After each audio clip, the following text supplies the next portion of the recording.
Assalamualaikum warahmatullahi taala wabarakatuhu. Assalamualaikum wa Senegal ak doomi Senegal. Fépp fi ngeen manti nekk si àddina bi maa ngi leen di nuyu maa ngi leen di ziara di leen bal àq di ko sàkku yit si yéen di ñaan sunu borom mu sàmm leen sàmm njaboot gi. Tey la lundi 4 avril 2022 waxtu wi may wax ak yéen 14h28 moo jot ca Ndakaaru ak li ko wër maa ngi profito ziara képp koo xam ne yaa ngi dugg ci weer wu sell bi muy sama mbokkum catholique yi nga xam ne carême baa ngi continuer ba léegi waaye it sama mbokkum jullit ñi di ñaan yàlla sunu borom lépp lu ñu def ci jaamu yàlla yàlla nañu ko yàlla nangul mu fulal nu ko lépp lu ñu ci def muy safaan yàlla jéggal nu ko muy bakkaar yu bees yeeg bakkaar yu yàgg yi di ñaan sunu borom mu sàmm Sénégal ndax Sénégal boo amee jàmm ñun ñi ñëpp kenn ku ne mu mën a am jàmm. Gannaaw bi ma waxee loolu maa ngi seet sama mbokk mbayeen yi Cissé Dramé Jaxate Sagna foog naa ni bi yoon di ngeen am gàcce yéen ñëpp di ngeen bokk ci ñi nga xam ne dinañ woor parce que ku lekk 11 mois 12e bi xanaa nga war a mën a góorgóorlu waaw. Gannaaw loolu mbokki Sénégal maa ngi leen di nuyu maa ngi leen di ziara di leen balaax waxtu wi ñu nekk gis nañu depuis 2-3 jours gannaaw at bi ñu dooree dugg ci dossier bi wax leen li nga xam ne xam nañ ko seet nañ ko càmbar nañ ko wax ko ak suñu aqulaay taala mu jaral ñu lu ne mu jaral ñu tous les sacrifices mu jaral ñu ñu taqalikoo ak suñuy xarit mu jaral ñu ñu taqalikoo ak ay mbokk wala boog ñu foogoon ne ay xarit la ndax dëgg rek ku ko wax ku fas yéene jël dëgg def ko sa wétalukaay da ngay wéet parce que nit ñu bare dañ lay woon ginnaaw. Alhamdulillahi rabbil alamin ndaxte loolu ñu nekkoon démb ci loolu la ñu nekk tey ci loolu la ñuy fas yéene nekk ba keroog suñu borom di nu jël. Ma fàttali leen ni defuñu ko pour dara defuñu ko pour ñu ne ñu jërëjëf defuñu ko pour ñu ne yéenay jàmbaar defuñu ko pour ñu ne yéenay guerrier dañ ko def parce que suñu devoir la ndaxte kuy séenu nga ne da ngay def benn affaire pour suba ab régime bu changé nga bokk ca dafay fekk amuloo lecture bu yaatu baaxoon naa saa su ne ma di leen wax ni Thomas Sankara da doon wax ni les révolutions tuent les meilleurs fils des pays. Les révolutions qui ont marqué la vie des nations tuent les meilleurs fils de ces pays. Ils sont souvent déclenchés par les plus insignifiants, mais les meilleurs duñ ko fekkee. Donc bu nu amee yaakaar bokk ci les bons bokk ci les gentils bokk ci les meilleurs xaaruñu dara ci li nga xam ne suba li mën a am rek ñun dañuy dem avec le sentiment du devoir accompli xam ne ñun lu ñu waroon def nañ ko. loolu moo may motiver man Babacar Touré moo tax ma mën a défendre dossier xale bu jigéen boobu nu violé fële ca Màkka ñëpp taxaw ne doo ko fi waxee ñëpp taxaw ni du dëgg journaliste yëpp croiser les bras ñu xeex ba ñu toll ci résultat ba ñu indi waaji fii Abou Mohamed Ndiaye jugé ko condamné ko. naka noonu la ñu duggee ci dossier wu Boffa Bayotte nit ñoo xam ne bu ñu añee du ñu reer waa dëkk ba laay wax muy waa Toubacouta ak ñoom seen ñu xeex seetuñu ci lu dul yàlla kase résultat yi bari na macha allah. ba tey ci dossier Ousmane Sonko bi nu gisee ñu seet te les premières informations ñoo xam ne lii tàppale la ñu ne lii tàppale la lii complot la ñu waxoon ko démb mu néewoon ñi ñeme woon taxaw ne lii tàppale la lii complot la tey bu ñu amee nit ñi di gën a bari di ñëw di ñu ne pourtant yéen a waxoon lii te dëgg la ñun dañuy sant yàlla dañuy gërëm suñu borom te xam ne yàlla mënu baaxee ñu am clairvoyance boobu ak lucidité boobu su may wax les dossiers de satisfaction damay wax kaaw Miss Sénégal bi nga xam ne temps yii bu ñu ko doon wax ñëpp taxaw nañu choisir nga sakkan dañ la jënd dañ la may ainsi de suite dossier bi nga xam ne nag xeex naa ko ces dernières années benn rek moo ma dese mooy le dossier Jean-Claude Logé bés bu pare sérieusement dinaa réfléchir est-ce que dama war a continuer journalisme d'investigation au Sénégal est-ce que dama war a bàyyi parce que dama koy wax tout le temps nit ñi foog ne samay quelques mbokk dañuy foog damay foo naan ma dagga di jeune bu loo waxi retraite dans la vie de toute nation dafay am nit ñoo xam ne dañuy dugg ci loo xam ne dafa teel ci askan woowu est-ce que ce pays-là est-ce que askan bi pare na pour le journalisme d'investigation pour déglu ay journalistes d'investigation pour accompagner journalistes d'investigation yi est-ce que ce pays est prêt pour cela wax ji foofu la nekk su ma toogee ma xool tous les efforts yi ñu def coono bi ñu daj depuis 3 ans que Kéwoulo existe parfois dama naan déedéet ce pays n'est pas prêt parewul pour déglu pour taxaw pour défendre ak journaliste d'investigation parfois dama naan déedéet le sort d'un pionnier le sort d'un pionnier est décevant loo xam ne lu bees la nga bëgg ko def ci ab réew léeg-léeg dafay metti pour mu jàll ñi nga xam ne da nga bokk ak ñoom jamono buñ la jàppalee dafay dem mais léeg-léeg ñu choisir xeex la doyadal la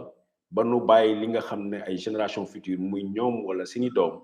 ñu ñëw jàppale xam ne li nga doon daj pour lii la lu tax ma di leen wax loolu c'est que depuis quelques jours dañu assister ci ay affaires yu doy waar moo di ay révélations tous azimuts muy diw dafa bokk diw dafa laal diw dafa truc te li ñuy wax yépp pratiquement dañuy basé wu mën naa ne ci benn rapport wala ci benn këyit boo xam ne kenn bind na ko mu yónnee la ne diw mii dëmm la nga xëy rek taxaw diw dëmm la diw dëmm la diw dëmm la këyit ko bind këyit baa ngi nii ñu doon xaar ñun journaliste ñun ñu am responsabilité pénale ñun ñu am responsabilité patriotique ñun ñu am ay responsabilité yu mag ci réew mi pour ñu wàcc ci terrain boobu loolu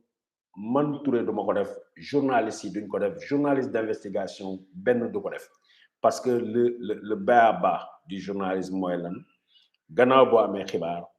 da nga koy seet vérifier ko càmbar ko confronter ko nga traité ko avant nga koy diffuser collecte traitement diffusion ñetti phase te ji bu ñëwee ñu ne ma Abdourahmane Sow dëmm la il faut que moo uti ay éléments ay indices bu ko jaree sax ma dem ba ma tàllal micro kii di Abdourahmane Sow ci lu ñu koy tuumaal balaa maa génne ne Abdourahmane Sow dëmm la dama gis ni tey pratiquement nekkuñu ci phase boobu nag tax ma tiit daf may fàttali la xewoon Casamance dans les années 90 militaires yi dañ doon wër rebelle képp koo xam ne da nga bëgg a jël toolu jàmbur da ngay xëy nga ne diw rebelle la gars yi jàpp yóbbu képp ku bëgg a doxaan jabaru jàmbur da ngay xëy nga ne diw jabaru jàmbur bi ci diw da nga naan diw rebelle la ñu yóbbu ko képp ku bëgg am loo bëgg nangu ci nit ki toroxal nit wala yàqal nit da ngay xëy nga tuumaal ko ne diw lii la te amul benn vérification amul benn recoupement duñ ko jox opportunité ñu auditionner ko ñu entendre ko parce que dama leen wax ni ab enquête audition la audition constatation dama lay déglu la nga wax maanaam seet ndax méngoo na wala méngoowut waaye tey mu mel ni tollootuñu foofu ku mu neex nga bind sa rapport nga ne diw def na lii diw wax na lii diw wax na lii alors que un rapport bu ñu ne rapport mooy rapport d'enquête dañu war a auditionner kenn ku ne ñu ne lii ne nañu yaa def lii lan nga ci xam ñun journaliste d'investigation xamuñu lépp mënuñu am prétention ni ñoo xam lépp mënul nekk mënuñu wax ni ku ñu wax ni daf ci bokk moo ci bokk ku ñu ne bokku ci mënul nekk ñun bu ñuy wax diw daf ci bokk daf ci laale c'est par rapport aux informations yu ñu am en temps réel ñu vérifier ko recouper ko gis ni li ñuy wax am na fu ñu ko teg ñu mën a wax ni diw mi ci la bokk loolu moom ma yóbbu bi coow li commencé ma tuddul leen ay tur ma wax leen diw laale na ci ma wax leen ni 94 milliards yi nga xam ne Ousmane Sonko dénoncé na ko complot boobu moo ko indil coow lu Adji Sarr defe naa ni maa ko njëkk a wax ci Sénégal maa njëkk a taxaw wax ni Mamour Diallo est derrière cette affaire là te bi ma koy wax jóguma rek ci sama coow bare ma wax ko dama dem ci ay éléments d'enquête ay enquête éléments yoo xam ne piste yoo xam ne dañ ma ci teg mais ay piste yoo xam ne loolu la ñuy wax des comment on appelle des découvertes incidentes ça veut dire booy def benn enquête nga jékki-jékki rek benn piste ubbeeku fekk piste boobu am na benn enquête boobu ubbi mu ñëw complété ko tey li ma leen di wax ni c'est un peu technique moo tax xale yi duñu mën a dégg li may wax parce que xale yi waxuma ak ñoom mag ñi laay waxal mais surtout it damay wax ak ay borom xel ku xaar ci Babacar Touré pour mu wax ni dem leen ngeen guerre doo ko am ci man ku xaar ci Babacar Touré pour mu wax la ne diw moo def li demal nga rey ko doo ko am ci man kuy xaar ci Babacar Touré pour mu ne kaay la ngeen taal fii doo ko am ci man parce que je suis conscient de samay responsabilité ci réew mi laa dëkk dama fi am ay teraanga dama fi am bu ma sama baay ak sama ndey dundutuñu dama fi am ay ndey am fi ay baay am fi ay doom donc li nga xam ne mooy jàmmi réewu Sénégal moom mooy tax a jóg kenn na jaraluma ñuy taal Sénégal kenn su ma waxee loolu ba mu leer ma waxaat leen ni une enquête une information bala nga gaa génne da ngay recouper loolu la ñu jàngal en journalisme c'est valable en journalisme c'est valable en enquête lépp loo xam ne da nga ko war a wax da nga ko war a mën a prouver bu ñu la ko laajee suba tax na dossier 94 milliards yi lu ñu leen ci wax lu nekk élément la boo xam ne tey mën nañ ci teg preuve wax leen lii la wala boog bu ñu leen ko waxee bu ñu leen tegalul preuve bu ngeen doxee tuuti rek gis ngeen ni pourtant day waxul nañu ko mu ngi ne tegu sante ko yàlla lu ci ñaaw ñun la mais lenn loo xam ne leer nañ rek yàlla mënu ko baaxee ñu teewee ko ñu fekkee ko parce que fekkee jamono ju jaxasoo bi rek nit ñi ñëw di la xool naan na ci yow la ñuy xaar nga gindi ñu loolu sant yàlla bu baax la tey jii information yu bari yu mujjee génn duma leen commenter lenn laa leen mën a commenter lenn laa leen mën a confirmer mooy audio bi nga xam ne génne nañ ko ni Adji Sarr moo enregistré Mamour Diallo moo ci wax mën naa leen confirmer ni enregistrement bu authentique la enregistrement bu am la Mamour Diallo mooy wax foofu ak Viviane ak ñeneen ñoo xam ne l'objectif ce n'est pas de mettre les noms directement sur la place publique bu fekkee ne amul lu muy jariñ mais naa leen expliquer tuuti condition enregistrement boobu naka la demee parce que xam naa ci lu bëri mais tey man sama position tey Babacar Touré mooy comment faire pour sortir de cette histoire waxoon naa leen ne leen li complot la Ousmane Sonko dañ ko tooñ ba ci kanamu yàlla liñ koy tuumal defu ca dara wax naa leen ni Adji Sarr ëmbul bi ma koy wax néew na ñi ñemee taxaw di leen wax loolu wax naa leen ba dara ba jusqu'à la fin du monde ils n'ont aucun élément ba dara booloo jeex amuñu ko amuñu preuve amuñu vidéo amuñu dara ci Adji Sarr ci Ousmane Sonko ñoom dañu jël Adji Sarr pour mu exécuter mission bi Adji Sarr mu dóor leen marto affaire nante la quoi affaire nante la dañ ko utiliser mu jaay leen xel léegi nag li nga xam ne moom mujjee am mooy Adji Sarr dafa papam la doon waxtaanal papam muy Fabirama Sarr waxoon naa leen ne leen yàgg naa leen wax ni ku gën a irresponsable Fabirama Sarr amut waxoon naa leen ko dama koy waxaat dama koy bamtuwaat moo doon waxtaan ak doomam mu ni ko li ngay liggéeyal gars yi lu ñuy liggéeyloo dafa wóor kuy liggéey ak état da ngay garder ay preuve ay éléments de preuve contre ñoom ci cadre boobu la nekk Adji Sarr enregistré ki nga xam ne mooy Mamour Diallo mu jël enregistrement bi benn jour muy wax ak baayam mu daal di koy yónnee baayam muy Fabirama Sarr moo tax MC Niass jot si audio bi ba audio bi génn MC Niass pendant plusieurs mois gardé na audio bi man Babacar Touré wax naa ak MC Niass ça fait plus de 6 mois ba léegi maa ngi wax ak moom mais audio bi naka la génne naka la fuité xamee leen ko noonu Adji Sarr defu ko woon dans l'enregistrement pour jël jox ko MC Niass wala pour jox ko jébaane ñoom Mamour Diallo daf ko joxoon papam pour mu gardel ko pour genre sauvegarde pour moom waxoon naa leen il y a 3 mois xaw ma 4 mois si ginnaaw ne leen dafa daw mu tëb balcon ndax dafa bëgg génn ci lii dafa doyal nee na léegi dafa bëgg a wax dëgg wax lépp li nga xam ne moo yee ci lii parce que li ñuy tumaal Ousmane Sonko def ko ñu tëj ko ci kër boole ko ak ay agent mu tëb balcon mu dem yoonam defe naa ni wax jooju bu ma ko waxee xanaa ña nekk àllaaxira sa dégg nañ saaga yañ ma saagoon ci Sénégal mais ab saaga kenn ne na ma saaga du tàkk dama naan sax du waxu saaga du tàkk mais lu tëw a xam dafa yàggut bu yàggee rek ñëpp xam ko man falaa toll Adji Sarr dafa nekk ci posture génn ci ñi wax dëggam te yàlla rek a tax parce que xale la bi ñu manipuler dugal ko ca yëf ya li gën a tax mu révolté wu seen kaw en un moment parce que dañ ko ne woon da ngay tuumaal Ousmane Sonko bu ñu ko yóbbee gendarmerie rek réglé nañu lépp après yow dañ lay jox passeport nga dem sa yoon moom ak ñoom Sidi Ahmed ils étaient tous dans le même lot dañ leen defal passeport ñu dem seen yoon boobu encore muy firnde li nga xam ne waxoon naa leen ko ne leen Macky Sall n'était pas au courant au moment bi ñuy tëgg seen complot bi après la ko yëg après la état bi bëgg utiliser affaire bi moo tax ñu def tout ce déploiement là parce que ils ont pensé que opportunité la pour ñu débarrasser wu de Ousmane Sonko man duma taxaw di inventé parce que li ma wax lu nekk xam naa ni gouvernement bi ñu muy rëbb ku muy rëbb man Pape Alé Niang waa Walfadjri ñun ñëw ci jiitu ci liste bi ci ñi nga xam ne bëgg na leen ne képp téye leen ba dugal leen ci kaso bi loolu mooy seen rêve donc du ma wax mukk du ma leen may mukk opportunité boobu xanaa yàlla dogal parce que ku dugg kaso rek ndogal la yàlla la mais it du ma am lenn loo xam ne xam naa ko te muy dëgg te ma am élément de preuve wu dëgg boobu te du ma ko wax jamais du ma ko def jamais du ma ko def du ma xam dëgg mukk ma ci teg sama tànk jamais mais damay ànd ak lu ñu wax la responsabilité parce que xam naa ni je suis sénégalais la Sénégal laa nekk loi Sénégal moo tegu sama kaw lépp loo xam ne wax naa ko tey ñoom ñu am point bi ñu ma mën a jaar rek lañ ko jaar sama kaw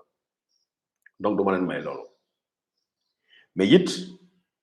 dañu toll foo xam ne bëgguma ay nit di xool bëgg a régler seeni compte ak yeneen nit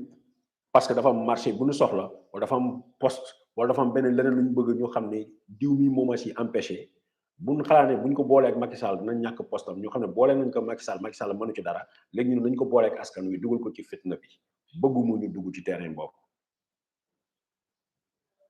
man ku ma xam ne lu ma ragal a wax toog fay jooy parce que dégg naa depuis quelques jours ñu ngi wax ñu ni Bougane Gueye Dany uti na xale bi appartement ñu ngi tudd ay nit tudd Bougane Gueye Dany tudd keneen mën naa leen expliquer sax ban contexte la coow loolu génn mais waxtoom jotagul mais lenn moom mun naa leen ko wax muy Bougane Gueye Dany parce que Bougane Gueye xam ngeen ne du sama xarit Bougane Gueye maa taxaw fii ne leen moom moo tax opposition bi yëpp tourné le dos à Ousmane Sonko en 2019 man maa fi wax jooju nit yi utiliser nañ ko ba tey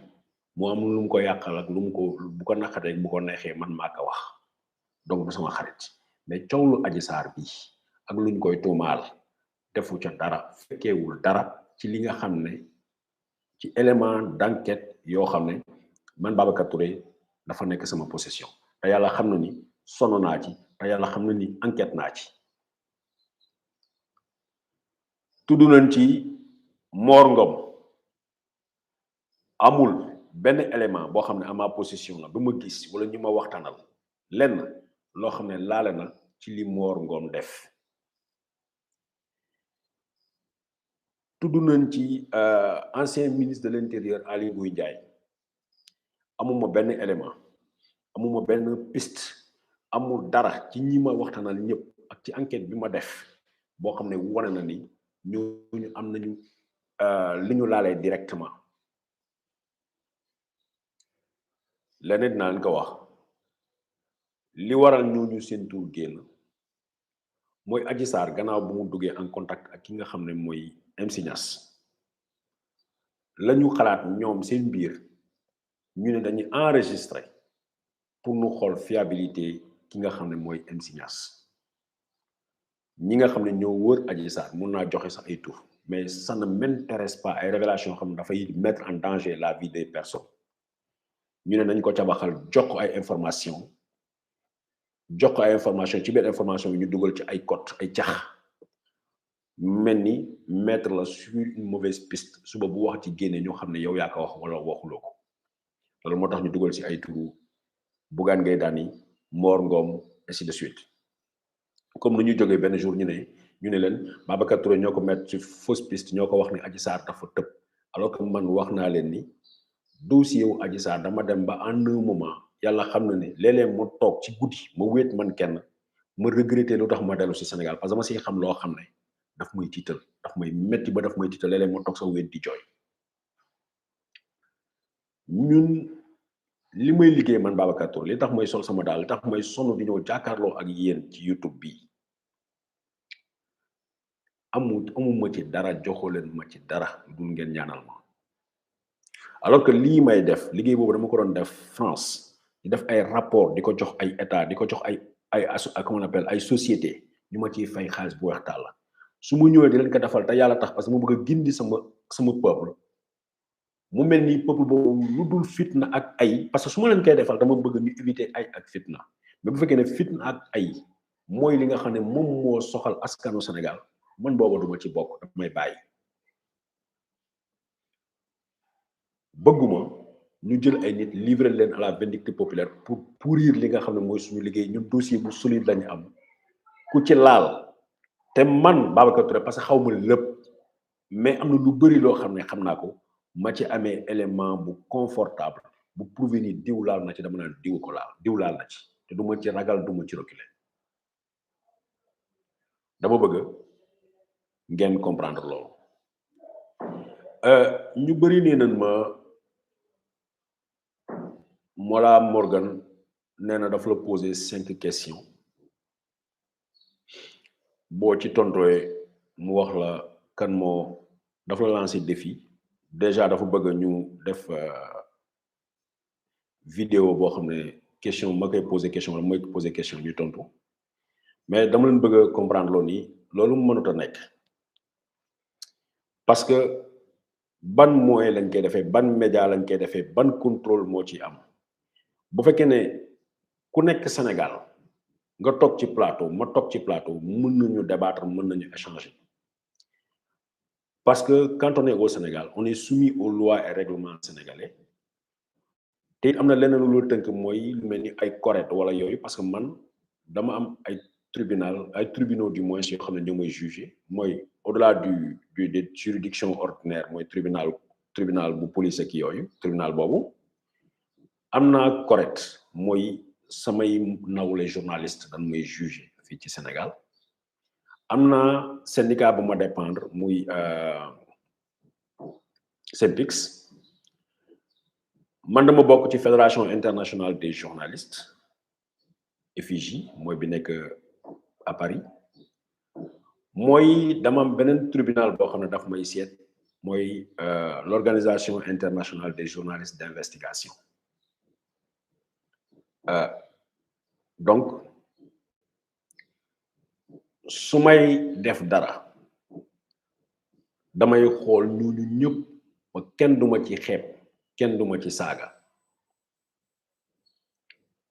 nekkuma journaliste buy liggéey Sénégal kese damay liggéey ci monde bi bu nu xalaatee dafa am ay événements yoo xam ne dafay marqué viwu àddina borom xam-xam yi ñu nekk dans le monde de la communication et de l'information dañ ma siy sóoraale man Babacar Touré donc am na loo xam ne man waruma deuxième chose loolu droit des médias laay jàngal tuuti ñi nga xam ne ñoo may seetaan parce que tey su ma organiser man suma média Kéwoulo par exemple ma woo kenn mu ñëw mu wax saaga ay nit wala diffamer ay nit wala wax nit lu ñu def mu tumaal leen bu ñu ko porter plainte moom mi nga xam ne nekkul Sénégal mu ngi bitim réew moom complice la mais man mi nga xam ne sama support la sama média la man maay dem tribunal nekk auteur principal de la diffamation ou de l'insulte ou de la diffusion de la fausse nouvelle. Par exemple Mor Diakhoumpa nekk Amérique mu ne ma Babacar mu def interview ci sama site man Babacar mu wax loo xam ne du dëgg borom man maa ngi Sénégal borom bu porter plainte Mor Diakhoumpa ma nekk fële dara du ko ca fekk parce que mu ngi bitim réew dépendul ci juridiction Sénégal mais man mi nekk juridiction Sénégal man waxuma wax ji de Mor Diakhoumpa ko wax mais man sama média lañ ko jàllale man maay am ay problème donc loolu tax na face à face bi ma Mollah di woo Mollah it sama frère la parce que ñi mu daan àndal waa kër gi samay rakk lañu donc je n'ai rien contre ni Mollah ni qui que ce soit kuy défendre kuy xeex te nga ne da nga bëgg a prouver ni lii ñuy tuumaal Ousmane Sonko ay fen la dama ci ànd ak moom nee na dina ma wax koo xam ne saboté na sama oto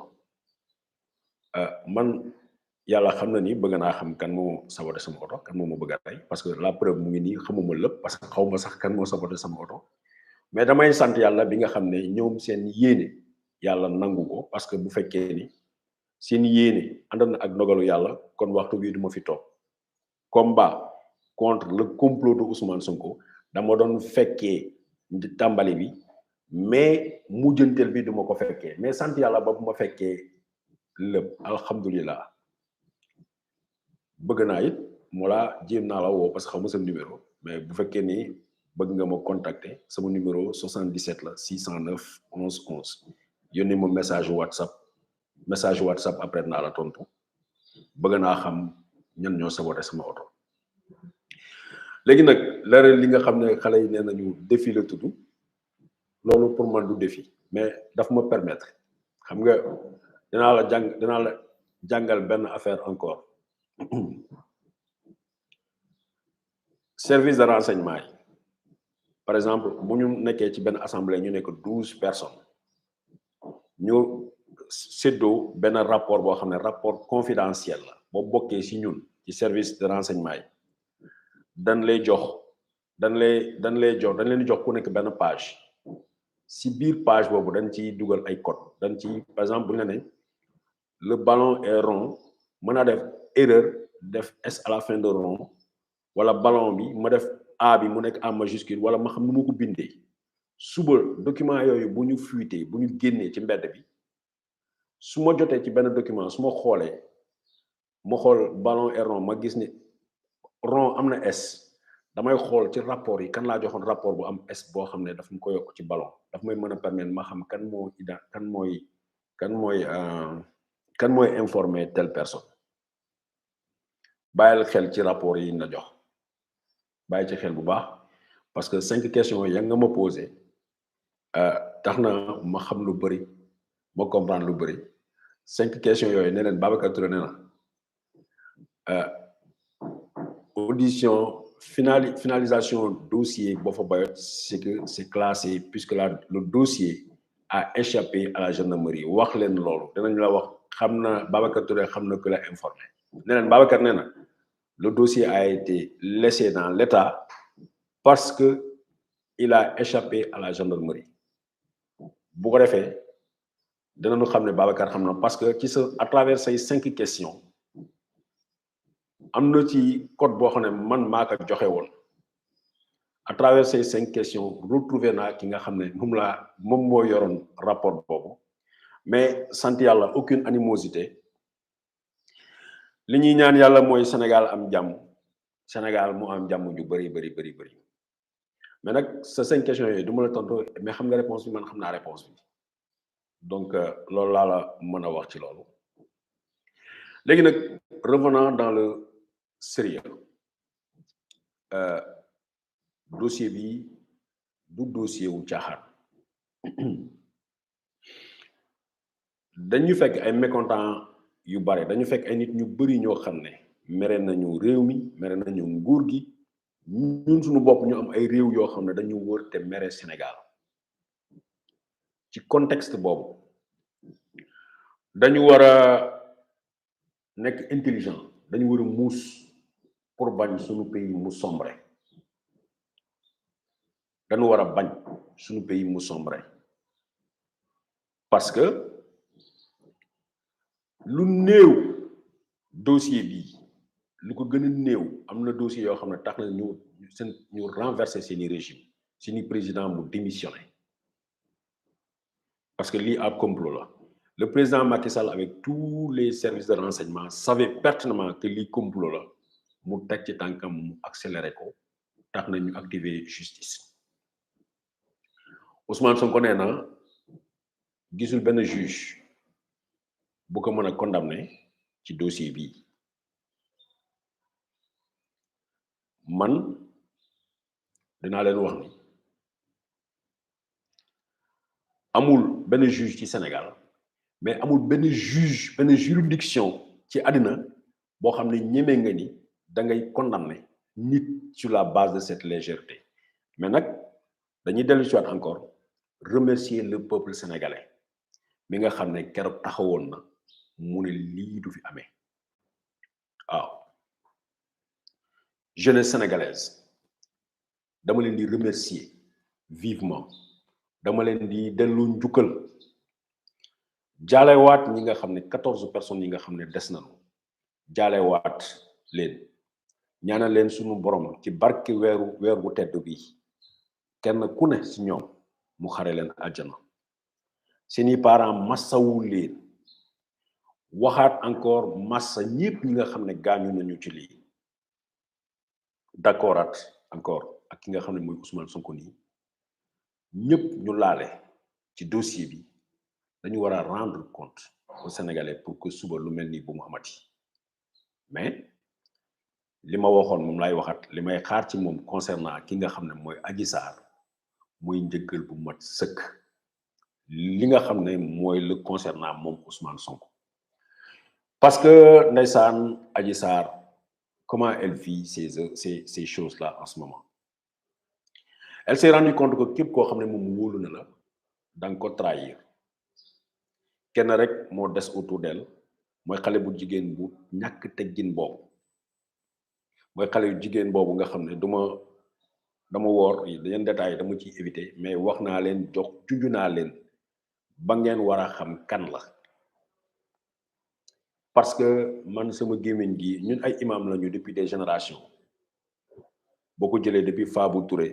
ba Almami Touré Almami Samori Touré ba ci ñun ñi ay imam lañu même bu fekkee ne jiitewuñu mbooloo donc sama gémmiñ bi nga xam ne moom laay xutbaa moom laay wéetalee sama borom di ko kennal dafa am tur yoo xam ne dama décider dootuma leen tuddati kon kooku bu leen xaar mukk mu tudd ko mais xamal ne xale bu jigéen la bu ñàkk teggin bu amul kilifa lu ko neex lay def lu ko neex lay wax toroxal ay gor kooku rek moo wét ci wetu ki nga xam ne mooy Adji Sarr Françoise Hélène Gaye ñëwoon na Sénégal wax naa leen gis na Adji Sarr pour une première fois Adji Sarr la ñu déplacé mu dem fekk ko ci hôtelam Adji Sarr xam na nit ñi dañ koy nax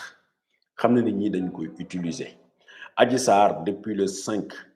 février 2021 bëgg na retirer plainte bi ñu ne ko plainte bi du fi amee ñu déplacé ay nit ñu ñëw ba ci couru section de recherche teg ko pression ne ko lii dafay dem Adji Sarr keroog bu mu doon génn le 5 février 2021 ci kër Ndeye Khady dafa foogoon ne ci ëllëg sa du fanaan Sénégal ndaxte dafa jëloon sax yëreem yëpp mu saraxe ko mu maye ko li si des mu ne bàyyi na ko kër ga may na leen ko nañ ko yóbbu mu ni may na leen yëre yi parce que pour moom États-Unis lay fanaani te loolu lañ ko gëmloo woon léegi mu gis ni affaire yi dem na benn weer temut ñu naan ko noo xaaral ñaari weer ainsi de suite ñoom tey comprendre nañu ni d'ailleurs Mamour Diallo mu ngi ko koy wax ci kii mu ne ko benn état du jël responsabilité defal la passeport loolu encore dafay confirmer ni ça a été fait à l'improviste ça a été fait par des amateurs parce que bu fekkee ni état moo defoon li état moo préparé li état day joxe ordre pour ñu defal ko passeport tout de suite état day fexe président buy voyager parce que loolu sax soxloolu ay visa ak yooyu da koy day présidence ñooy jël passeport am ñu boole ko ci ñi nga xam day président da koy yóbbaale au cours d'une de ses visites à l'extérieur moom dëkk beneen dëkk mu discuter ak président ba ñu arrangé wu ñu trouver ko chute mais l'État n'était pas mêlé au début de cette affaire président Macky Sall duma avocat am duma copagnam duma xaritam mais il n'était pas au courant de cette affaire bi ko Mamour Diallo ñoom Dior Diagne ñoom maître Gabi ñu koy tëkk il n'était pas au courant après la bëgg a def récupération loolu mooy dëgg Adji Sarr dama leen musa wax ni le sort d'une marionnette c'est de disparaître à la fin du spectacle dama leen musa wax ni xuus maa njàpp saa yu fecc tëgg bi jeexe dañ koy ranger dugal ko ci armoire xaayaan ku dégg séeréer dama am sama benn yaay da doon wax ni wax bu yegg dofa ko moom ndax am na loo xam ne man bugguma fa yegg Ousmane Sonko keroog bu mu toggee ci plateau bi wax na leen ko waxati leen ko keroog bi ma leen expliquer xale bi risque bi mu jël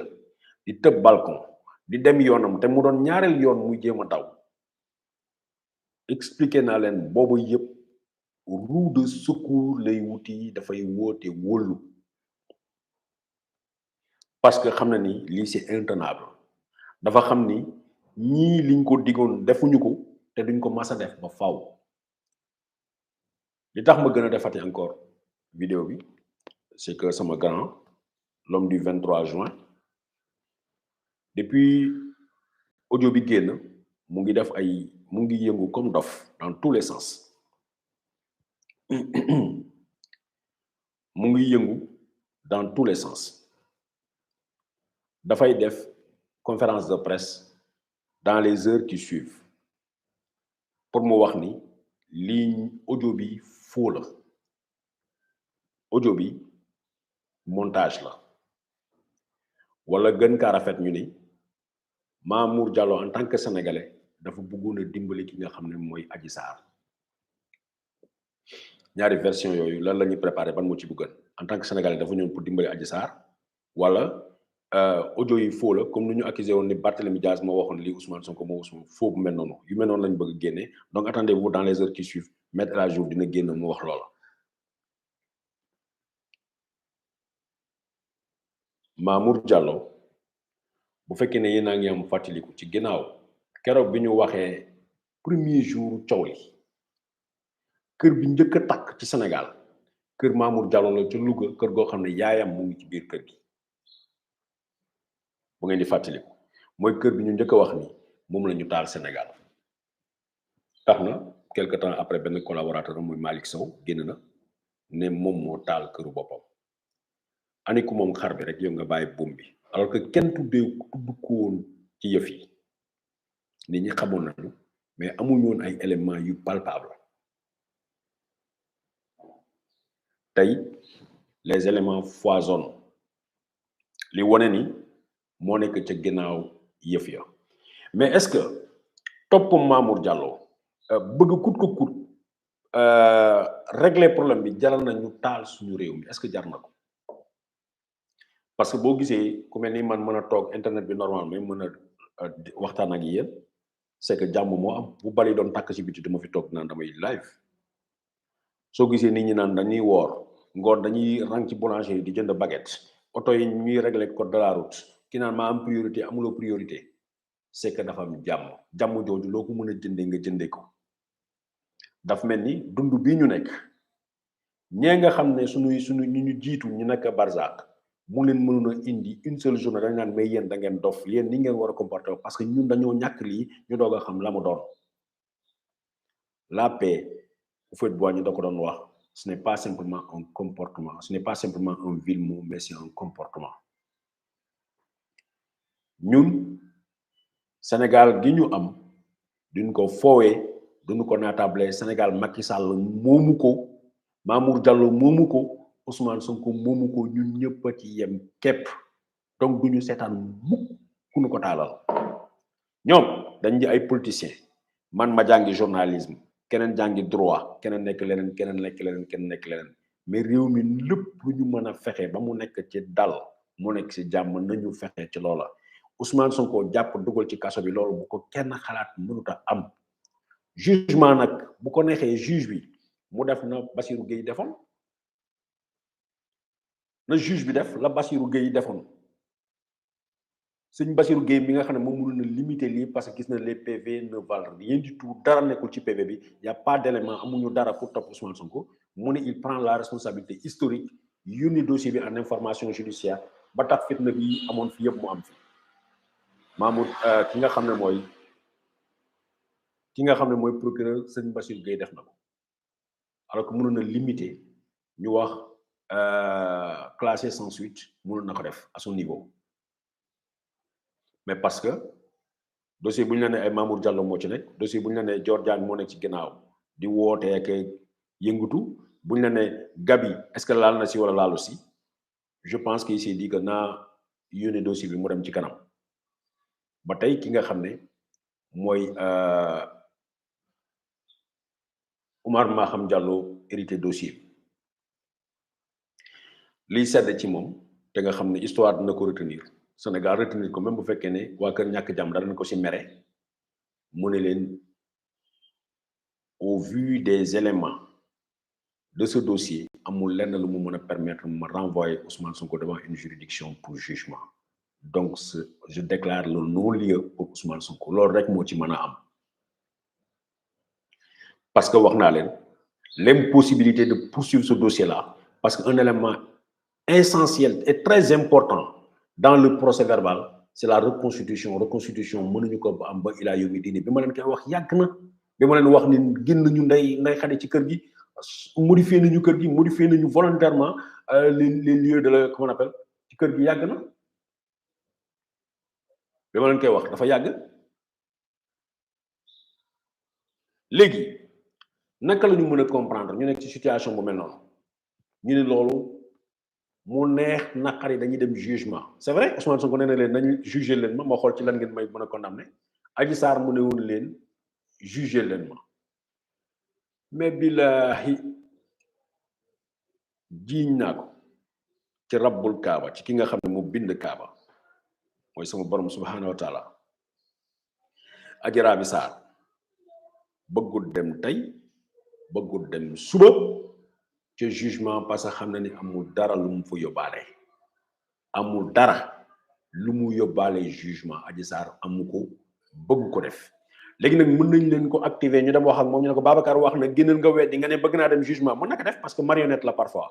léeg-léeg nga ne da nga ko yërëm léeg-léeg nga tourné nga ne non non parce que keroog won na leen bi ma ko nee dafa tëb balcon ba Françoise Hélène ñëw ne da kay taaj di ko waxloo da kii mu ne ko man sax dama sonn ci wax ji maa ngi lay bàyyi ba beneen yoon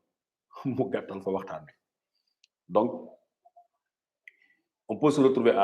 dans des conditions pareilles comme on peut se retrouver mu dof lu waat ne dafay jouer waat seen rôle ñu di ko solloo nañ ko toggal nga wax mais lenn moom xam naa ko fan yii dénonciation yi bari na mën naa ne sax délation la parce que dénonciation boo xam ne basé wul lu dul diw wax na la nga basé wu ca loola délation la tudd te nañu moytu tooñ nañu moytu wax loo xam ne amut bu ñu topp rek parce que su ma nee waa kër ñàkk jàmm waxuma rek Macky Sall déedéet waxuma waa kër Macky Sall waxuma waa APR déedéet waa kër ñàkk jàmm mooy képp koo xam ne bu solee dàllam fitna lay wër kooku ci waa kër ñàkk jàmm la bokk ñun bi ñu nekkoon xale ndeysaan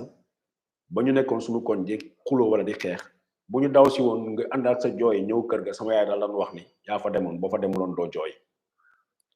waa kër ñàkk jàmm mooy ñi nga xam ne bu ñu laalee seen doom famille bi yëpp gàngoor yëpp jóg kenn ku ne yor yat ñëw ne day xeex pour défendre seen xale bi ñu nekkoon xale am na kër yoo xam ne dañ nekkoon suñu koñ da leen tuddee woon waa kër ñàkk jàmm parce que ñoon jàmm waxuñ ci dara waa kër ñàkk jàmm yooyu nag bëri nañu tey am na xale yoo xam ne kaay xeex mu leen gënal kaay ma jox la liggéey wala kaay ma jëndal la yëre bu bees kañ la ñuy taal waa grand wax ñu kan la ñuy wàcc ci mbedd bi man dama dépassé âge boobu samay responsabilité ci réew mi dafa dépassé loola borom càq du xeex ak borom baatu neen parce que tey jii bu ay nit jàppante bu ñu xeexee ñu ciy gaañu su ma bokkule ak ñi gaañu dama leen di xam fépp fu mu mënti nekk ci Sénégal am naa fa ay mbokk te yéenewuma xalaatuma bëggaluma Sénégal boobu nekk ci fitna bu mel noonu loolu moom mooy bouger loo loolu moo tax ma am position yii may am jàmm rek na lépp dal waaw na lépp dal te xam ne dossier bi réglé na boppam ba pare Adji Raby Sarr ñaari yoon la gis Ousmane Sonko ñaari yoon benn bi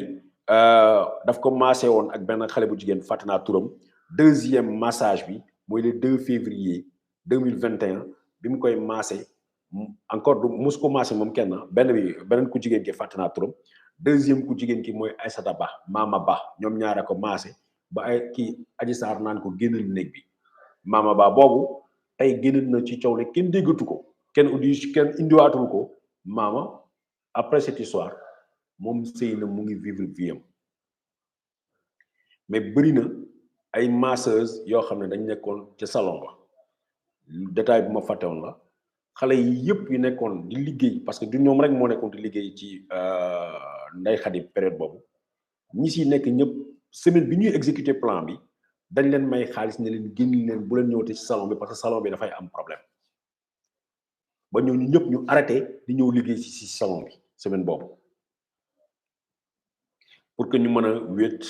ñoom ak Ousmane Sonko parce que xam nañ ni Ousmane Sonko day ñëw mais ban jour lay ñëw loolu la ñu xamut moo tax ñu teg benn planche horaire boo xam ne pendant des jours ñu def fa planque Sidi Ahmed Mbaye di fu ñëw guddi ak bëccëg di xaar kañ la waaj di ñëw pour la première fois dans l'histoire ñu gis doomi aadama boo xam ne da nga ne damay organiser pour nous violer ma Adji Raby Sarr rek ko def ci kaw suuf kenn mus ko def ñu violer ñëpp dañ leen di bett ñu violer ñëpp dañ leen di def loo xam ne naqadi na leen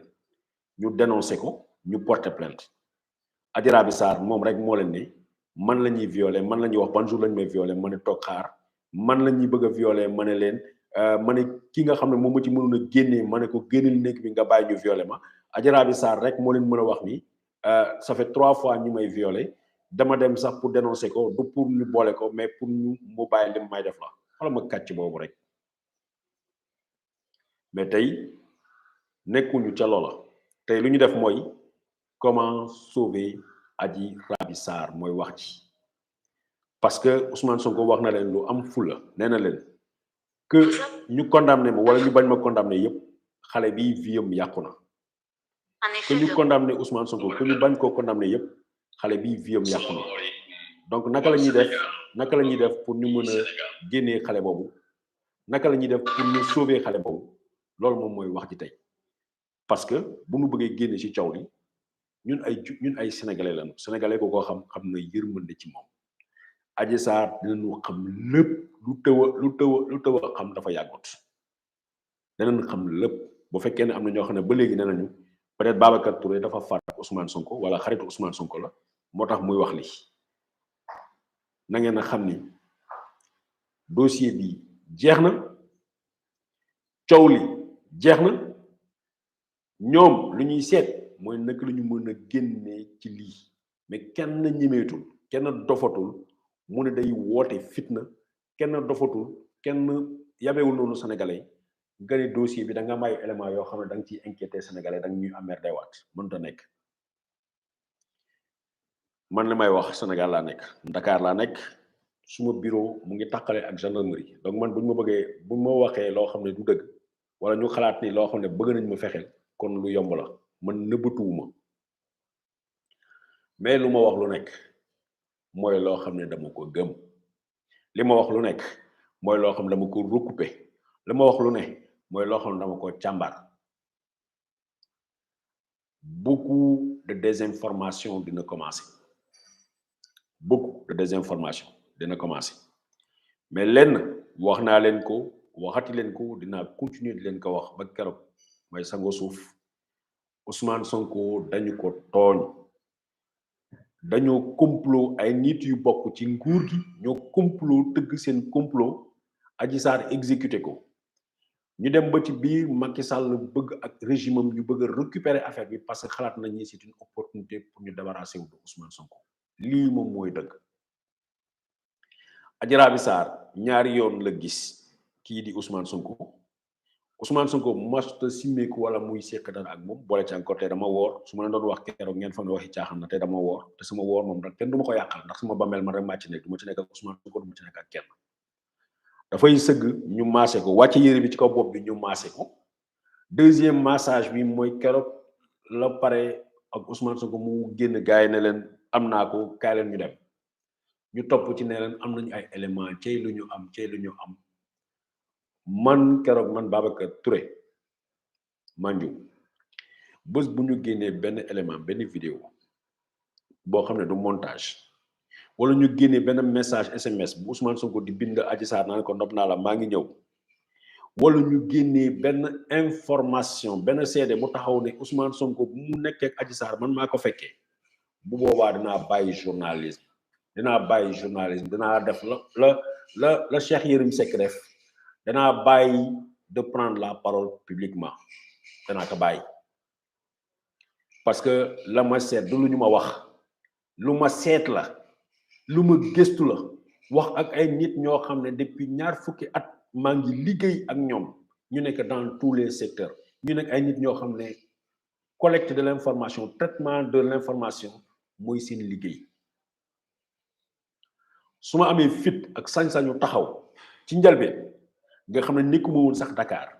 maa ngi yoon ci àllu Casamance ya ma def fa vidéo dem leen seet vidéo bi nga xam ne le 6 février le 5 xaw ma le 6 février 2021 laa ko def la ma ca waxoon tey mooy la am exactement tey la ma ca waxoon keroog mooy la am exactement ci tey kenn demul mu ci fenn mais dama xam ne gis nga parfois événement yu ñàkk fayda yu mel ni moom la ñuy néewal doole ba mu taal réew mi kan moo xalaatoon ni le 8 mars le 6 mars le 7 le 8 mars mënoon na indi conséquences yooyu kenn moo ko xalaatoon kenn xalaatu ko parce que ñoom dañu foog ni dafay mel ni comme affaire Khalifa Sall dafay mel ni comme affaire Karim Wade ñu dugal ñu téye pendant des années ñu xëy ñu ne nit ki yaa def nga wala defaloo mu jeex moo tax ma ne leen damay remercier ñi nga xam ne mooy les jeunes mooy askanu Sénégal mi génnoon ci mbedd bi ne loolu du fi amee parce que Sénégal tàmmal nañu loolu gis nañ ko ak ñoom Ino et Alex xaw ma ndax yéen a ngi koy fàttali Ino ak Alex jàpp nañ leen 1998 lañ leen jàpp ñu dugal leen ci kaso bi 1998 lañ leen jàpp ñu dugal leen ci kaso bi loolu la ñuy wax détention préventive ñu dugal leen ci kaso bi kenn jugé wu leen ñu denc leen ci kaso bi ba 2008 si j'ai bonne mémoire en juin 2008 lañ leen jugé ñu génnee leen ñu ci bare ñu ne leen defoo leen dara donc denc nañ leen kaso fukki at pour rien maa ngi fàttaliku amoon na si benn jeune boo xam ne dañ ko dafa demoon ba ndigg li dafa weng nee na dañ ko dóor yu metti foofu ba ndigg li yàqu li taxoon ni jàpp ko mooy dafa sàccoon oto papam mu jël oto yi comme jeunes yu bare bi ñu def jël oto papam génn te tàggoo ko muy dawal otom ñëw ba ci pont bi nekk station essence bi nekkoon fii HLM Grand Yoff HLM Grand Médine foofu fekk ñoom Ino ak Alex ñu ngi doon braqué station boobu moom mu ñëw bi mu yegsee tak fekk gars yi di braqué ñu jël ko gars yi bi ñu paree seen braquage ñu jël otom par force braqué ko moom jël ko mu yóbbu leen benn pompier si relevé numéro boobu jox ko policier yi xawma gendarme yi booy boobu bi ñu ko jàppee mu expliqué leen histoire bi ñu ne ok en attendant demal nga xaar ci biir kaso bi def na fukki atu kaso ñu xëy ñu ne ko donc finalement yow doo ca dara xoolal leen ma loolu Sénégal ñu mën a taxaw ñu ne dëkku droit la dëkku justice la ak yelleefu doomi adama dañ ko fi respecté naka noonu lan jàpp kenn koo xam ne biiram moo doon metti mu xamante ak Alex dafa xamante ak Alex il ne s'en cache pas Alex may ko comprimé garab bu mu naan pour méttitu biiram bi arrêté waajooju def na fukki atu kaso te du ci kenn koo xam ne dafa naan dañ ma nu ñu koy waxati dañ ma fay après pour dédommager ma at yu ñu ma yàqal donc Ousmane Sonko ak li mu représenté ak yaakaar bi nga xam ne sénégalais am nañ ko ca moom même bu fekkee ne suba dina ko def wala du ko def yàlla rek a xam mais en tant que ne serait-ce que en tant que doomi aadama nga war ko mën a jàppee loolu ci tuuma yu garaaw yu mel ni viol nga tëj ko ci kaso bi te teguloo ko fenn gàcce ngaalaama askanu Sénégal keroog bi ñu taxawee ñu ne lii du fi am gis nañ ko waa Toubacouta xëy nañu ay nit ñoo dénoncé génne ay les naan diw bokk na ci diw bokk na ci diw bokk na ci jàpp ay nit fukki atu kaso astafirlah ñeenti atu kaso defe naa ne bu ñu toogoon croiser les bras noppi ne kenn waxu ci amaana mun nañ leen yóbbu ba fukki atu kaso keroog bu ñu paree ñu jugé leen ñu leen defoo leen dara dem leen seen yoon de plus en plus sénégalais dañu war a conscient ne seen liberté seen dëkk duñ ko bàyyi ay politiciens wala ay juge simplement ñu dénk leen lépp ne leen croiser les bras bàyyi leen parce que dégg naa ñu ci bari ñu naan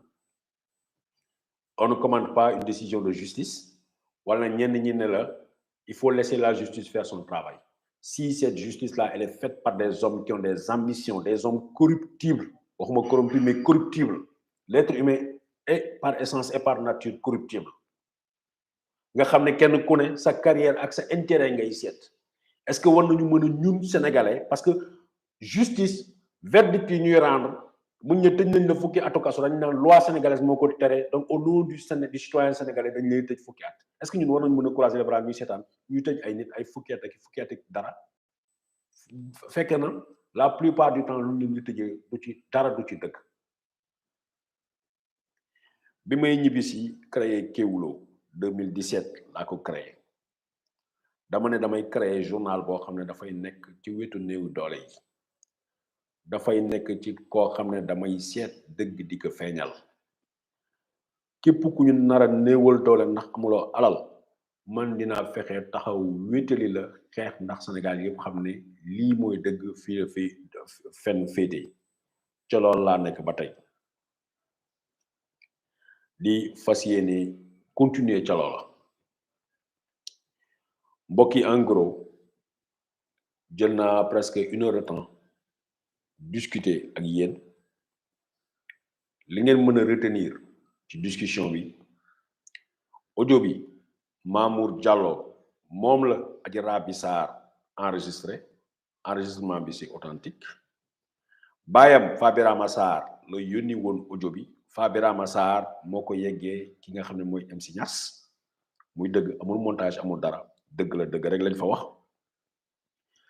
mu confirmer li nga xam ne nag Babacar Touré waxoon na ko parce que lépp li ma leen masa wax damay cee xalaat keroog bu li yëpp jeexee ba ma wéeteeg sama bàmmeel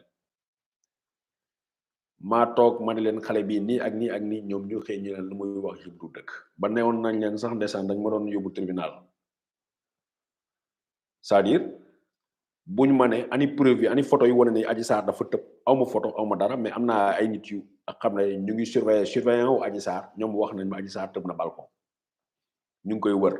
yee nañ ma wax ma Adji Sarr ñu ngi koy wër biñ ko gisee wax nañ ma Adji Sarr gis nañ ko ñoom wax nañ ma Adji Sarr ci kër xale bu jigéen bu ñàkk teggin bi ñàkk kilifa gi lañ ko yóbbu ma nga foofa ca Mermoz loolu lépp wax nañ ma ko te ñoom duñ ma fen mais suñu mënee indil preuve mënoon ma cee yóbbu dugal ma ci kaso bi ne li nga waxoon du dëgg tey audio yi génn ñu ne voilà li mu waxoon mu ngi dëgg la waaye léegi waa Maître El Hadji Diouf moom lan la war a wax waa koñ bi moom mi taxaw ne li may wax du dëgg waxuma la sax waa koñ bi mais lan la war a wax waa réew mi quoi parce que dafay fas yéene dans les heures qui suivent dina génn jàkkaarloog waa Sénégal lan la war a wax waa Sénégal delluwaat na leen lii montage la lii kàcc la waa kër Ousmane Sonko ñoo ko monté dafa ruslu daal dafa ruslu mais jàpp leen ni audio bi c'est authentique jàpp leen ni amul lenn loo xam ne montage la jàpp leen ni Adji Raby Sarr dafa doyal fen yi nga xam ne dañ koy fenloo mu di ko wax saa su ne bëgg na ci génn jàpp leen ni mu ngi seen loxo te yàlla rek a xam lu ci mën a am mais Sénégal man Babacar Touré li taxoon may def journalisme mooy lu lëndëm ma leeral ko loolu moom rek ma taxoon a dugg mais bu fekkee ne plus ngay leeral plus nit ñi naan non jox ñu nit ñi ñu war a dagg seen bopp wala nit ñi ñu war a saaga man Babacar bokkuma ca loola ku ma ciy xaar du ma ci nekk bu ma amee information yi wax leen ni l'information kenn du ko balancer en vrac information da nga koy collecter nga traité ko mooy da ngay saytu nga xool lan nga mën a wax ak lan nga mënut a wax nga mën a am sax la responsabilité de tout censurer par exemple tey audio yi ñuy wax ni dina circuler ak affaire yooyu ñu ngi ciy tudd ay Bougane moo ci gën a tuuti ñu ngi ciy tudd ay Aly Ngouille Ndiaye ñoo ci gën a tuuti mais dañ leen wax ay kilifa ba ay kilifa yi diine di leen ci tudd di leen tudd ci affaire yi mais lan mooy l'opportunité de mettre sur la place publique leneen loo xam ne fitna lay yee lan mooy l'opportunité de ça kenn ku ne nag yaa xam noo koy gisee mais man Touré du ma yee fitna du ma wax leneen loo xam ne day tax nit ñi ñu reyante te du ma jël ay gor sandi leen à la vindicte populaire du ma ko def loolu ci responsabilité la bokk lii ma am lan laa ci mën a def léeg-léeg nga gis ndeysaan dans les années 2000 et quelques ma nekkoon l'observateur ñu jox ma information boo xam ne damay taxaw ci balcon bi bàyyi sama njaboot ñuy nelaw ma taxaw ci balcon bi nan laay def ak lii léeg-léeg sax nga bañ a xam moo gën tey avec l'âge et l'expérience parfois yenn information yi su ma ko amee je parviens à dormir damay mën a nelaw mais su ma wéetee damay jooy parce que du xam lépp wax lépp baaxut tey dañu toll foo xam ne naka la ñuy fexe Sénégal mu am jàmm fitna bii ñu teg ko ci ginnaaw ñu avancé nekk ca leneen bu ñu tojati benn kaar bu ñu taalaati benn Auchan bu ñu gaañati benn doomu Sénégal deretam bu mu tuurati loolu moom mooy la principale préoccupation de Babacar Touré tey ku may woo ci leneen doo ma ca fekk ku may woo ci leneen doo ma ci fekk mais la ma leen waxoon démb bamtuwaatal leen ko tey Ousmane Sonko laalewul ca dara ca lu ñu koy tuumaal te tuumaal rek la ay kaddu rek la amul élément de preuve amul début de preuve amul élément matériel bu ko incriminer amul Ndeye Khady Ndiaye dañu ko tooñ ci proxénétisme bi lu ñu koy waxal amuñ ci preuve amuñu ci élément de preuve amuñu corps du délit amuñu dara donc la ñu yor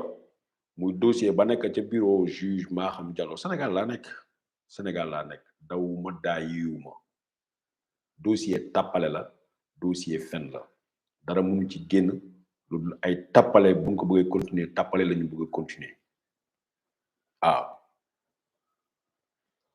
mbokk Sénégal loolu laa bëggoon a waxtaan ak yéen